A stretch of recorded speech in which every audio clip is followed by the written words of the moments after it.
अगर लोकसभा में ये नतीजे नहीं आए होते तो ये संविधान बदलने का काम भी शुरू कर लेते। सच्चाई ये है, आपकी जिम्मेदारी क्या है कि सारी जिम्मेदारी जवाहरलाल नेहरू की है।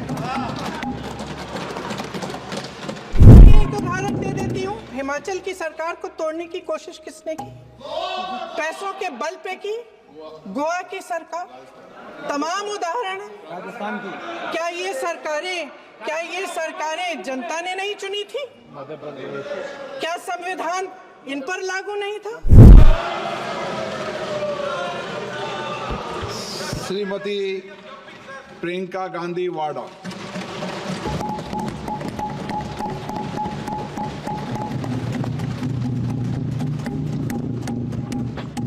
नमस्कार। माननीय अध्यक्ष महोदय जी, आज आपने मुझे इस सभा में बोलने का मौका दिया, इसके लिए मैं आपकी बहुत बहुत आभारी हूँ। सबसे पहले जो सुरक्षाकर्मी, जो जवान अफसर 13 दिसंबर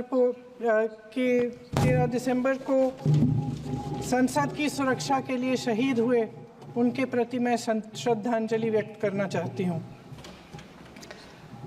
महोदय, हजारों साल पुरानी हमारी देश की, धर्म की एक पुरानी परंपरा रही है। ये परंपरा संवाद, चर्चा की रही है। एक गौरवशाली परंपरा है जो दर्शन ग्रंथों में, वेदों में, उपनिषदों में दिखती है। वाद विवाद और संवाद की हमारी पुरानी संस्कृति है। अलग अलग धर्मों में भी, इस्लाम में, सूफियों में, बौद्ध धर्म में, जैन धर्म में, सिख धर्म में भी ये वाद संवाद, ये चर्चा बहस, इसकी संस्कृति रही है। इसी परंपरा से उभरा हमारा स्वतंत्रता संग्राम। हमारा स्वतंत्रता संग्राम विश्व में एक अनोखा संग्राम था, एक अनोखी लड़ाई थी जो अहिंसा और सत्य पर आधारित थी।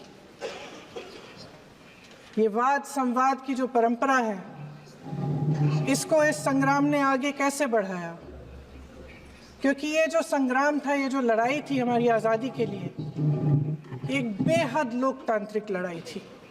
इसमें देश के किसान, देश के जवान, देश के मजदूर, देश के अधिवक्ता, देश के बुद्धिजीवी, चाहे किसी भी जाति के हों, चाहे किसी भी धर्म के हों, चाहे किसी भी भाषा को बोलते हों, सब इस स्वतंत्रता संग्राम में शामिल हुए।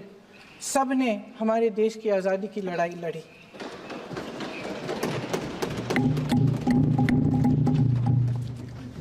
और उसी आज़ादी की लड़ाई से एक आवाज़ उभरी जो हमारी देश की आवाज़ थी। वो आवाज़ ही आज हमारा संविधान है। साहस की आवाज़ थी, हमारी आज़ादी की आवाज़ थी, और उसी की गूंज ने हमारे संविधान को लिखा और बनाया। ये सिर्फ एक दस्तावेज नहीं है। बाबा साहेब अम्बेडकर, मौलाना आज़ाद जी, राजगोपालाचारी जी और जवाहरलाल नेहरू जी और उस समय के तमाम नेता, जैसे आपने कहा, इस संविधान को बनाने की जो कार्य में सालों के लिए जुटे रहे। हमारा संविधान इंसाफ, उम्मीद, अभिव्यक्ति और आकांक्षा की वो ज्योत है जो हर हिंदुस्तानी के दिल में जलती है।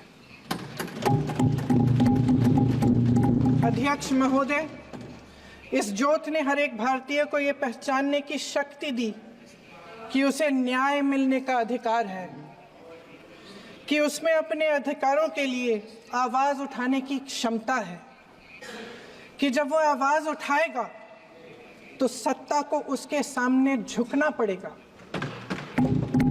इस संविधान ने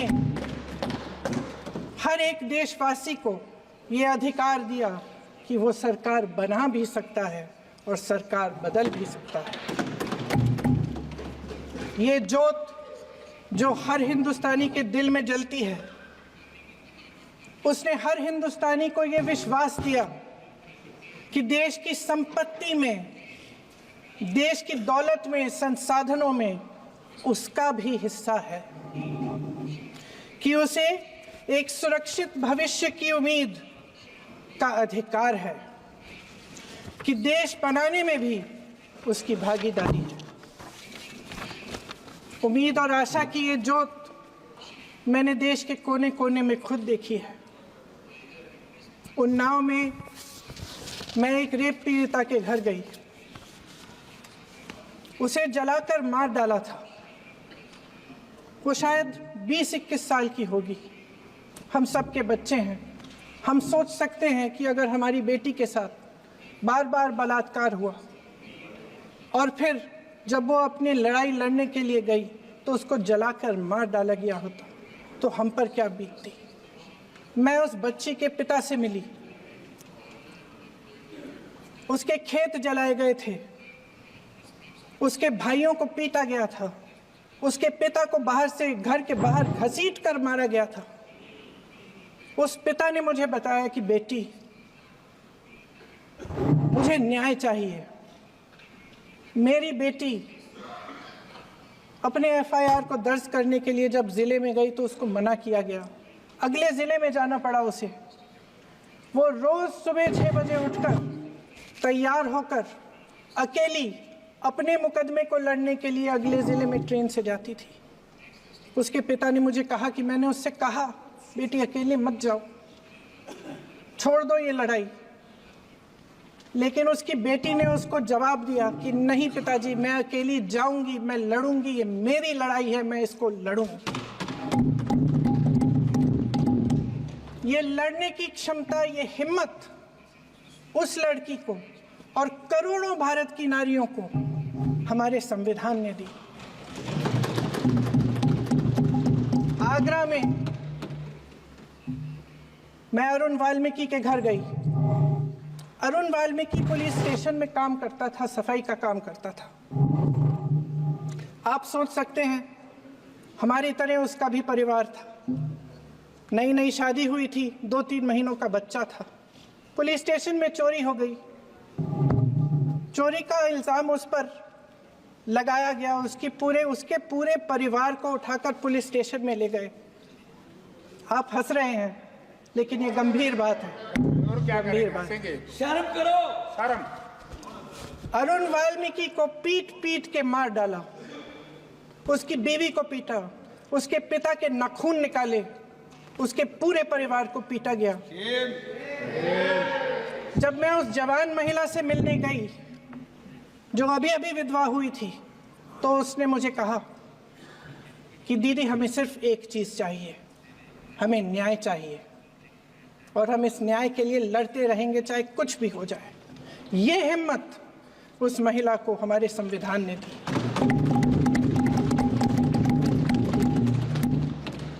संभल के कुछ लोग आए थे हमसे मिलने, जो मृतकों के परिवार के सदस्य थे। उसमें 2 बच्चे थे, अदनान और उजैर। आप सुनिए, उसमें 2 बच्चे थे, अदनान और उजैर। एक बच्चा मेरे बच्चे की उम्र का है, दूसरा उससे छोटा 17 साल का है। दर्जी के बेटे थे। दर्जी का एक ही सपना था कि वो अपने बेटों को पढ़ाएगा, लिखाएगा। एक बेटा डॉक्टर बनेगा, एक बेटा भी सफल होगा दूसरा बेटा भी अपने जीवन में सफल होगा। उनके पिताजी हर रोज उनको स्कूल छोड़ते थे। उस दिन भी स्कूल छोड़ने के बाद अपनी दुकान में चले गए। उन्हें पता नहीं था कि विवाद हो रहा है। उन्होंने भीड़ देखी, घर आने की कोशिश की तो पुलिस ने गोली से मार डाला। वो 17 साल का बच्चा अदनान मुझसे कहता है, वो 17 साल का बच्चा अदनान मुझसे कहता है कि मैं बड़ा होकर डॉक्टर बन के दिखाऊंगा, मैं अपने पिता का सपना साकार करूंगा। ये सपना, ये आशा उसके दिल में हमारे संविधान ने डाली। अध्यक्ष महोदय, हमारे देश के करोड़ों देशवासियों के संघर्ष में, अपने अधिकारों की पहचान में, इनकी कठिन से कठिन परिस्थितियों से लड़ने की अपार हिम्मत में और देश से न्याय की अपेक्षा में हमारे संविधान की ज्योत जल रही है। मैंने हमारे संविधान की ज्योत को जलते हुए देखा है और इसके साथ साथ ये भी समझा है कि हमारा संविधान एक सुरक्षा कवच है, एक ऐसा सुरक्षा कवच है जो देशवासियों को सुरक्षित रखता है, न्याय का कवच है, एकता का कवच है और अभिव्यक्ति की आज़ादी का कवच है। दुख की बात यह है कि मेरे सत्ता पक्ष के साथी जो बहुत बड़ी बड़ी बातें करते हैं, इन्होंने इन 10 सालों में ये सुरक्षा कवच, सत्ता पक्ष के मेरे साथियों ने ये सुरक्षा कवच तोड़ने का पूरा प्रयास किया है। संविधान में सामाजिक, आर्थिक और राजनीतिक न्याय का वादा है। ये वादा एक सुरक्षा कवच है जिसको तोड़ने का काम शुरू हो चुका है। लैटरल एंट्री और निजीकरण के जरिए ये सरकार आरक्षण को कमजोर करने का काम कर रही है। अगर लोकसभा में ये नतीजे नहीं आए होते तो ये संविधान बदलने का काम भी शुरू कर लेते।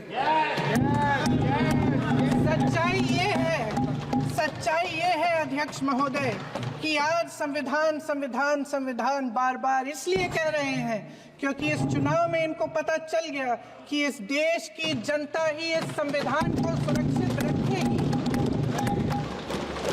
कि इस चुनाव में हारते हारते जीतने से इन्हें एहसास हुआ कि ये संविधान बदलने की बात इस देश में नहीं चलेगी।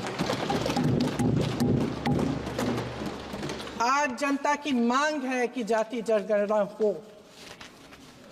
सत्ता पक्ष के मेरे साथी ने इसका जिक्र किया। ये जिक्र भी आज इसलिए हो रहा है क्योंकि चुनाव में ये नतीजे आए। ये जाति जनगणना इसलिए जरूरी है ताकि हमें पता चले कि किसकी क्या स्थिति है और नीतियां उस हिसाब से बने।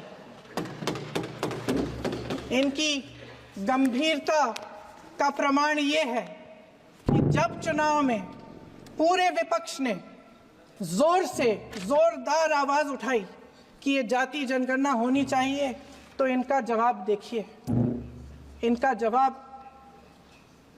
भैंस भाग भैंस चुरा लेंगे, मंगलसूत्र चुरा लेंगे, इनका ये जवाब था।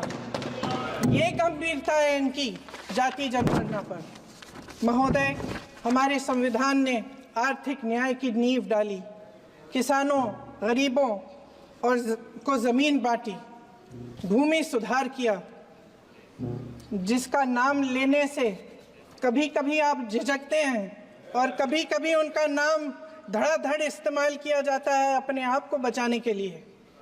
उन्होंने HAL, BHEL, SAL, GAIL, ONGC, NTPC, railways, IIT, IIM, oil refinery, तमाम PSU बनाए। अध्यक्ष महोदय, उनका नाम पुस्तकों से मिटाया जा सकता है, उनका नाम भाषणों से मिटाया जा सकता है, लेकिन जो उनकी भूमिका रही इस देश की आज़ादी के लिए और इस देश के निर्माण के लिए, वो इस देश में से कभी मिटाया नहीं जा सकता। 75 सालों में जनता का भरोसा रहा कि नीतियां बनेंगी तो जनता की भलाई के लिए बनेंगी। जल जंगल जमीन का अधिकार मिला आदिवासी भाई बहनों को। इंदिरा जी ने बैंकों का राष्ट्रीयकरण करवाया, खदानों का राष्ट्रीयकरण कराया। कांग्रेस और यूपीए की सरकारों में शिक्षा का, भोजन का अधिकार मिला। 75 सालों में जनता का भरोसा मिला। पहले संसद चलती थी तो जनता की उम्मीद होती थी कि सरकार महंगाई और बेरोजगारी पर चर्चा करेगी, कोई उपाय निकालेगी, कोई रास्ता निकालेगी। लोग मानते थे कि अगर कोई नई आर्थिक नीति बनेगी तो देश की अर्थव्यवस्था को मजबूत बनाने के लिए बनेगी, तो भारतीय बाजार को मजबूत बनाने के लिए बनेगी, उनके भविष्य को मजबूत बनाने के लिए बनेगी। किसान और आदिवासी भाई बहन भरोसा करते थे कि यदि जमीन के कानून में संशोधन होगा तो उन्हीं की भलाई के लिए होगा। आप नारी शक्ति की बात करते हैं। आज चुनाव की वजह से शायद इतनी बातचीत हो रही है नारी शक्ति के बारे में, क्योंकि हमारे संविधान ने महिलाओं को यह अधिकार दिया, उनकी शक्ति को परिवर्तित किया वोट में। और आज आपको पहचानना पड़ रहा है कि महिलाओं के बिना, कि नारी शक्ति के बिना ये सरकारें नहीं बन सकती हैं। इसीलिए आज आप नारी शक्ति की बातें दोहरा रहे हैं। जो आप नारी शक्ति का अधिनियम लाए हैं उसको लागू क्यों नहीं करते? वो 10 साल बाद लागू क्यों होगा? क्या आज की नारी 10 साल इंतजार करेगी उसके लागू करने के लिए? क्या बात है, क्या बात है।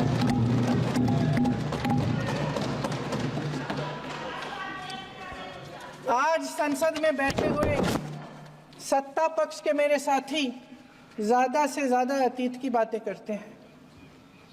1921 में क्या हुआ, कब हुआ, नेहरू जी ने क्या किया।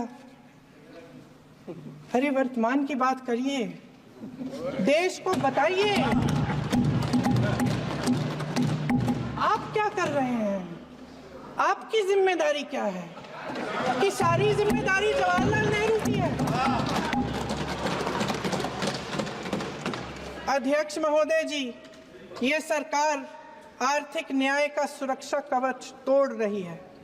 आज संसद में बैठी ये सरकार बेरोजगारी और महंगाई से जूझ रही हमारी जनता को क्या राहत दे रही है? कृषि के कानून भी बड़े बड़े उद्योगपतियों के लिए बन रहे हैं। सही एमएसपी को छोड़िए, डीएपी तक नहीं मिल रहा है।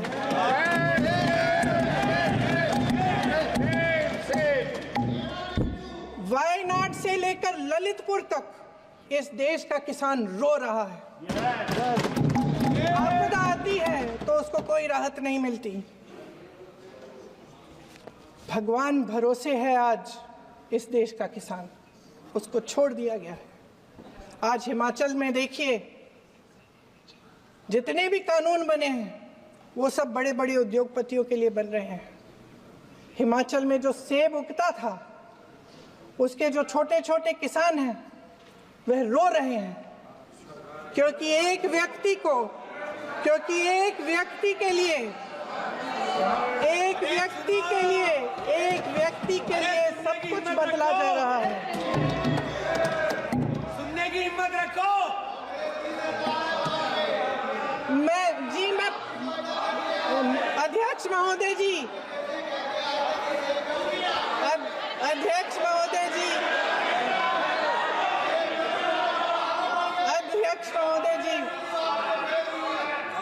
महोदय जी, अडानी जी को सारे कोल्ड स्टोरेज प्रदेश की सरकार ने नहीं दिए। अडानी जी को सारे कोल्ड स्टोरेज आपकी सरकार ने दिए। देश देख रहा है कि एक व्यक्ति को बचाने के लिए 142 करोड़ देश की जनता को नकारा जा रहा है। सारे बिजनेस, सारे संसाधन, सारी दौलत, सारे मौके एक ही व्यक्ति को सौंपे जा रहे हैं। सारे बंदरगाह, एयरपोर्ट्स, सड़कें, रेलवे का काम, कारखाने, खदानें, सरकारी कंपनियां सिर्फ एक व्यक्ति को दी जाए। जनता के मन में हमेशा ये विश्वास होता था कि अगर कुछ नहीं है तो संविधान हमारी सुरक्षा करेगा, मगर आज आम लोगों के बीच ये धारणा बनती चली जा रही है कि सरकार सिर्फ अडानी जी के मुनाफे के लिए चल रही है। देश में बहुत तेजी से गैर बराबरी बढ़ रही है। जो गरीब है वो और गरीब हो रहा है, जो अमीर है वो और अमीर हो रहा है। इस सरकार ने आर्थिक न्याय की भी सुरक्षा कवच तोड़ दिया है। राजनीतिक न्याय की जब बात होती है, मेरे सत्ता पक्ष के साथी आज खड़े हुए और तमाम गिनती करने लग गए कि ऐसा हुआ वैसा हुआ 1975 में जो हुआ, तो सीख लीजिए ना, आप भी सीख लीजिए। आप भी अपनी गलतियों के लिए माफी मांग लीजिए। आप भी बैलेट पे चुनाव कर लीजिए। आप भी बैलेट पे चुनाव कर लीजिए। दूध का दूध, पानी का पानी हो जाएगा। आप राजनीतिक न्याय की बात करते हैं, सरकारों को पैसों के बल पर गिरा देते हैं।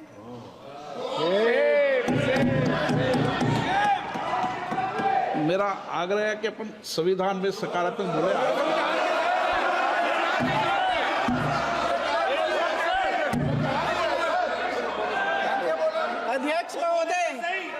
अध्यक्ष महोदय, सत्ता पक्ष के हमारे साथी ने एक उदाहरण दिया उत्तर प्रदेश की सरकार का, तो मैं भी एक उदाहरण दे देती हूँ महाराष्ट्र की सरकार का।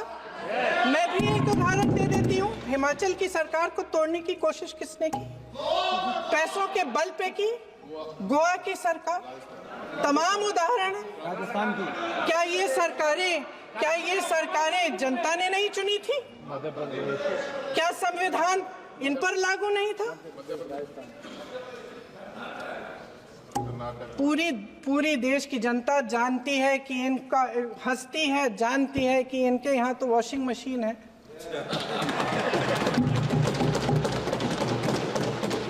तो यहाँ से वहां जाता है, वो धुल जाता है। इस तरफ दाग, उस तरफ स्वच्छता।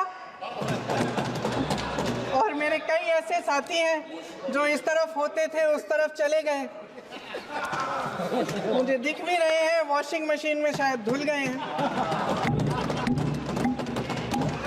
अध्यक्ष महोदय, जहां भाईचारा और अपनापन होता था, जहां हमारे संविधान ने एकता का सुरक्षा कवच दिया था, वहां शक और घृणा के बीज बोए जा रहे हैं। एकता का सुरक्षा कवच तोड़ा जा रहा है। प्रधानमंत्री जी यहाँ सदन में संविधान की किताब को यूं माथे से लगाते हैं, लेकिन संभल में, हाथरस में, मणिपुर में जब न्याय की गुहार आती है, उठती है, तो उनके माथे पे शिकन तक नहीं आता।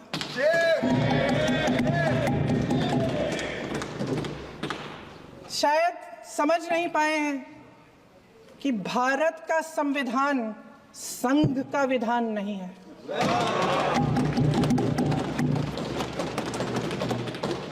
भारत के संविधान ने हमें एकता दी, हमें आपसी प्रेम दिया।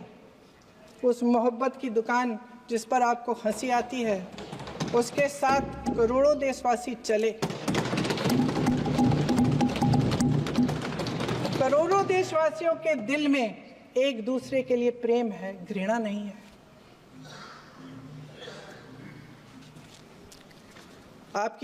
इनकी जो विभाजनकारी नीतियां हैं, उसका नतीजा हम रोज देखते हैं।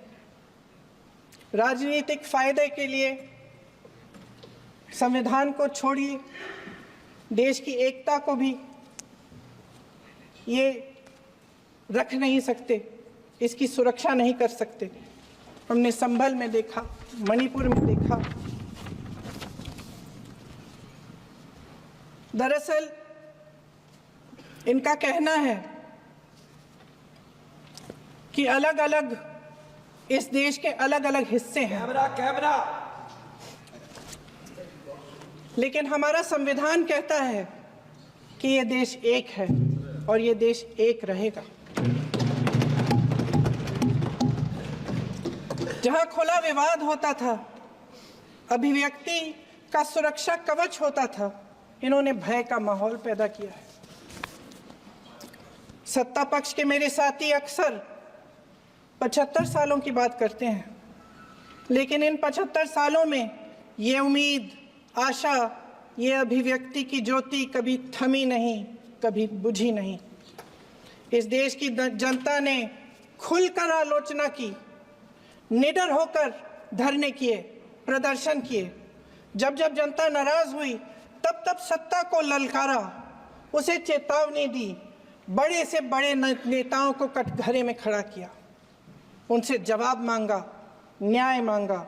इस देश के छोटे छोटे से नुक्कड़ की दुकानों में, चाय की दुकानों में, इस देश के घरों में, गलियों में, मोहल्लों में, अखबारों में, प्रकाशन घरों में, न्यायपालिकाओं में चर्चा कभी बंद नहीं हुई। लेकिन आज ये माहौल नहीं है। आज जनता को सच बोलने से डराया जाता है, धमकाया जाता है। पत्रकार हो या विपक्ष का नेता हो या किसी यूनिवर्सिटी का प्रोफेसर हो, छात्र संघ हो या कर्मचारियों का संगठन हो, सबका मुंह बंद कराया जाता है। किसी पे ईडी, किसी पे सीबीआई, किसी पे इनकम टैक्स, फर्जी मुकदमे लगवाए जाते हैं, जेल में डाल दिया जाता है, विपक्षी नेताओं को जेल में डाल दिया जाता है, उनको सताया जाता है। किसी को नहीं छोड़ा इस सरकार ने। देशद्रोही कह कह के उत्तर प्रदेश में मुझे याद है कुछ अध्यापिकाएं प्रदर्शन कर रही थी, उन पर मुकदमा डाल दिया देशद्रोही का, उन्हें देशद्रोही कह दिया। इन्होंने देश का पूरा माहौल भय से भर दिया है। इनकी मीडिया की मशीन झूठ फैलाती है, तरह तरह के आरोप लगाती है, और शायद वह भी भय में ही है। महोदय, मैं इस सदन को याद दिलाना चाहती हूं कि ऐसा डर का माहौल देश में अंग्रेजों के राज में था। जब इस तरफ बैठे हुए गांधी की विचारधारा वाले लोग आज़ादी की लड़ाई लड़ रहे थे और उस तरफ वाली विचारधारा वाले लोग भय में रहकर अंग्रेजों के साथ साठ-गांठ कर रहे थे। लेकिन अध्यक्ष महोदय, भय का भी अपना स्वभाव होता है। भय फैलाने वाले हमेशा भय का खुद शिकार बन जाते हैं। ये प्रकृति का नियम है। आज इनकी भी यही हालत हो गई है। भय फैलाने के इतने आदी हो गए हैं कि खुद भय में रहने वाले हैं, चर्चा से डरते हैं, आलोचना से घबराते हैं। कई दिनों से हम मांग रहे हैं कि चर्चा करिए, लेकिन चर्चा करने की हिम्मत ही नहीं है।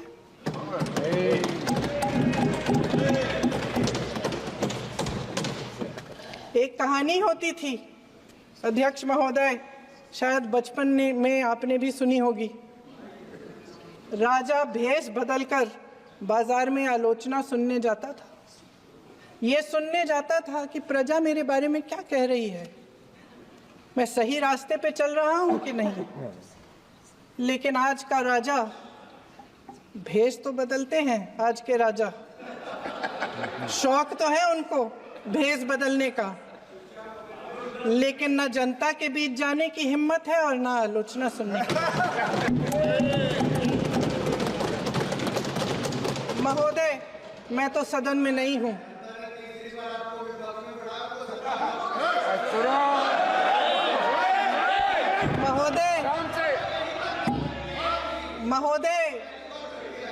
महोदय, जनता में बहुत विवेक है, ये सही है।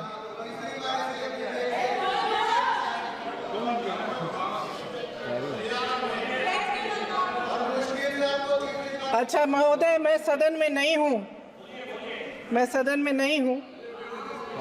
कुछ हाँ ठीक है, मैं सदन में नहीं हूँ, मात्र 15 दिनों से आ रही हूँ। लेकिन मुझे ताज्जुब होता है कि इन 15 दिनों में इतनी बड़े इश्यूज हैं, इतनी बड़ी बातें हैं, प्रधानमंत्री जी मात्र एक दिन के लिए, शायद 10 मिनट के लिए दिखे हैं सब।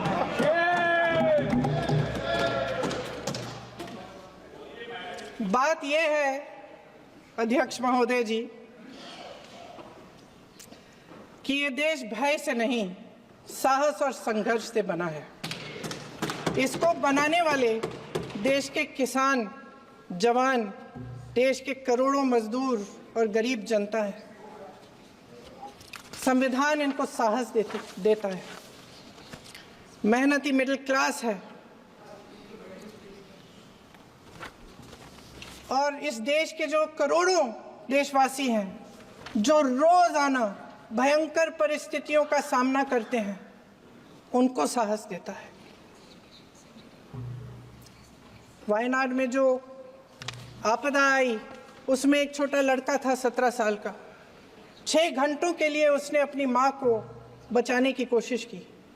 6 घंटों के लिए आप सोच सकते हैं कि अगर नदी की धारा बह रही है, नाराज है, आप अपनी माँ को पकड़े हो, 6 घंटों के लिए पकड़े रखते हो कि मेरी माँ बच जाएगी और अंत में वो माँ भी बह जाती है।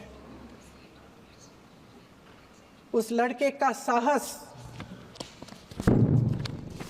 उन महिलाओं का साहस जो पीड़ित हैं लेकिन फिर भी अपनी लड़ाई लड़ रहे हैं, उन संभल के बच्चों का साहस जिनके पिताजी अभी अभी गुजर गए लेकिन फिर भी उनके सपनों को साकार करने की हिम्मत है, उनका साहस है। वो साहस इस संविधान ने दिया है।